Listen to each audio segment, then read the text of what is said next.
Let's go now to Collins Nweke, an African affairs analyst who joins me from Brussels. Collins, first off, can you give us a sense of how serious the food crisis is in Africa and why this conflict in Ukraine is having such of an impact on it? The food crisis in Africa, thank you for having me. The food crisis in Africa is alarming and is getting worse.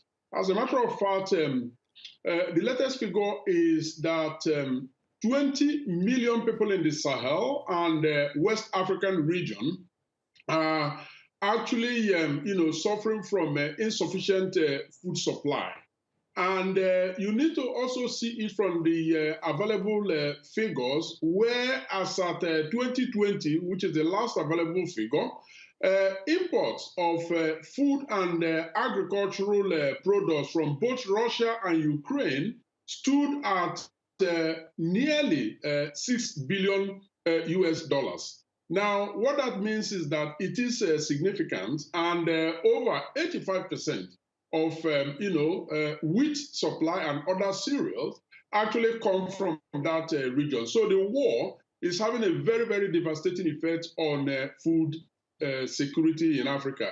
That is the extent to which Africa is actually crumbling under the weight of the guns in Ukraine.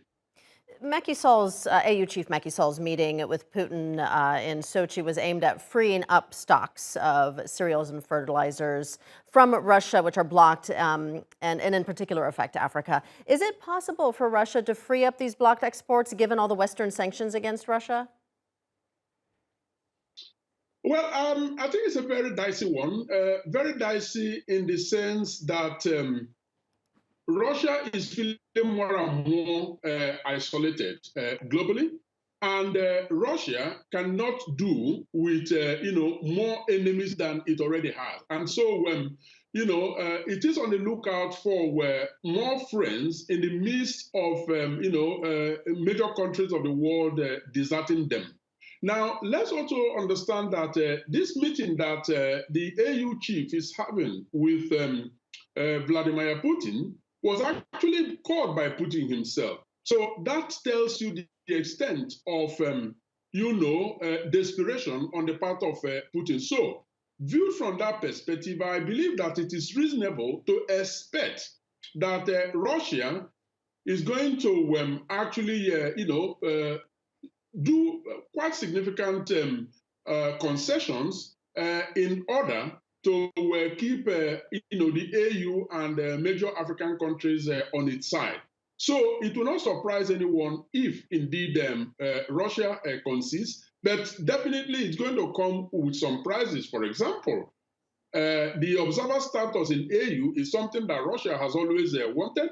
It is looking likely that it might be on the table, and Africa on its own is actually standing in a very precarious position, because they also don't want to offend them, the EU, with whom they have a very strong partner, and many things are planned, in the coming years. But ultimately, Africa's interest is what has got to play the most significant part in the negotiation. Yeah, and I wanted to ask you a bit more about that, because Putin Russia becoming more isolated because of these Western sanctions, and Putin said at this meeting that Russia has always been on Africa's side and was keen to ramp up cooperation. Do you see, because of these sanctions and the war in Ukraine, Russia reaching out more to African countries for cooperation and agreements? Absolutely. And the strongest signal in that regards is the fact that actually it was Russia via Putin that called for this meeting with the AU chief, who is actually attending the meeting with the president of the African Commission. So yes, that is to be expected. And then, of course, the African countries, like I mentioned earlier, have a very, very, tiny rope to walk here. And already you can see some sort of divisions. You'll see, a group of African countries talking from both sides of their mouth, afraid not to, offend Putin, while some see it as an opportunity to actually, shore up, their energy markets. Countries like Angola, Nigeria, and so on and so forth are actually doing that. So ultimately, I think Africa has a very strong opportunity here to put what is in Africa's best interest on the table because they have nothing to lose either way. I mean, they have no reason to support the war or not to support the war. Rather, Africa's interest should be uppermost in their agenda.